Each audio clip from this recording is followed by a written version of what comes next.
Assalamualaikum warahmatullahi wabarakatuh. Kami dari kelompok 1 mata kuliah Ekonomi Makro 2 dengan dosen pengampu Bapak Dr. Muhammad Hartana Iswadi Putra, MSI, kelas 4D Ekonomi Pembangunan. Di sini kami akan mereview jurnal yang berjudul Constructing National Policy Space, Demographic Forecasting, Macroeconomy Gas, and Technocratic Governance. Yang beranggotakan dengan saya sendiri, Kanairin Jani dengan 3 NIM belakang 133. Dengan saya Gibran Ragus Razak dengan NIM akhir 132. Dengan saya Nakisha Zawasakfila dengan 3 NIM akhir 138. Saya Yunita Dia Apriliana dengan NIM akhir 070. Saya Muhammad Lutfi Amin dengan NIM akhir 135.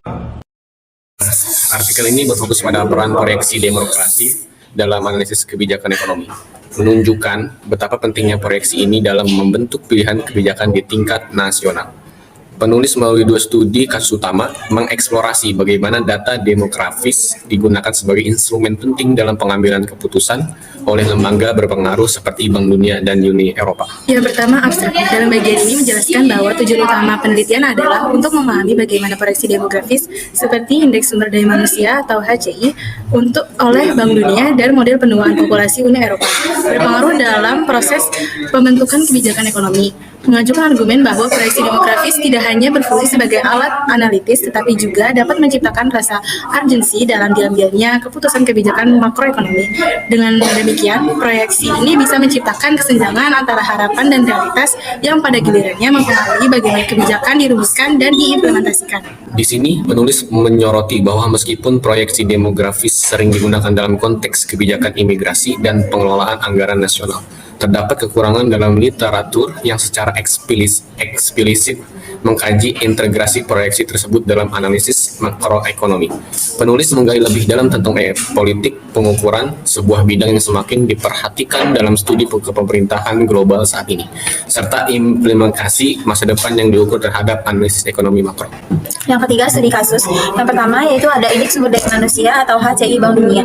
HCI berfungsi sebagai alat ukur yang menilai produktivitas tenaga kerja di masa depan dan memfokuskan pada 2 aspek utama, yaitu kesehatan dan juga pendidikan. Proyeksi yang dihasilkan dari HCI menggambarkan pentingnya investasi berkelanjutan dalam kedua sektor tersebut.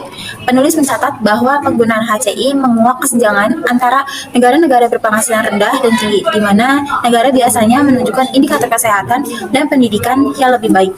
Dengan memberikan penekanan pada pendidikan dan kesehatan, HCI mendorong pelaku kebijakan untuk berinvestasi sehingga dapat menghasilkan tenaga kerja yang lebih produktif di masa depan.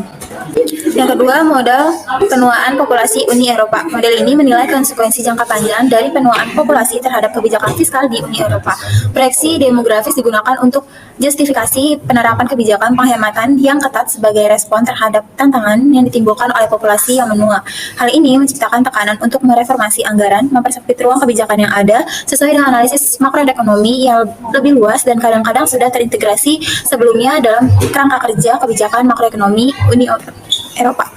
Yang ketiga ada diskusi, yaitu dalam analisis keduanya, penulis mengobservasi bahwa baik Bank Dunia maupun Uni Eropa memanfaatkan proyeksi demografis untuk memperkuat legitimasi kebijakan mereka.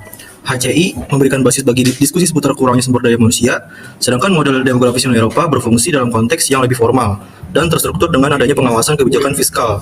Penulis mencatat bahwa penciptaan urgensi melalui analisis makroekonomi selanjutnya mendukung kebijakan tertentu yang diinginkan, seperti reaksi pasar yang lebih liberal dalam kasus Bank Dunia dan tekanan untuk konsolidasi fiskal di Uni Eropa. Selanjutnya yang nomor 3 itu implikasi normatif. Penulis juga membahas implikasi normatif yang muncul dari penggunaan proyeksi demografis dalam analisis ekonomi. Banyak model tersebut beroperasi di atas asumsi yang sangat disederhanakan mengenai realitas yang kompleks, dan ini dapat menghasilkan kebijakan yang tidak diinginkan.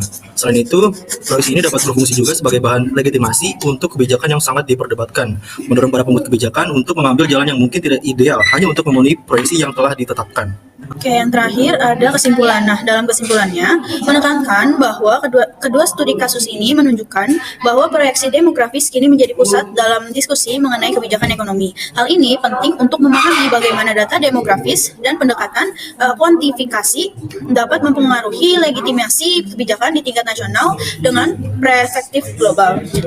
Penekanan diberikan pada kebutuhan untuk melakukan analisis yang mendalam, mengingat bahwa penggunaan data kuantitatif semata tanpa tanpa pemikiran kritis dan analisis kontekstual dapat memimpin pada kesimpulan yang menyesatkan. Penulis mengajak agar para peneliti dan pelaku kebijakan waspada terhadap pengaruh yang ditimbulkan oleh proyeksi demografis dan pentingnya mempertimbangkan faktor-faktor sosial ekonomi lainnya dalam formulasi kebijakan. Terima kasih. Baik, sekian video review dari kami. Kurang lebihnya mohon maaf. Wassalamualaikum warahmatullahi wabarakatuh. Baik.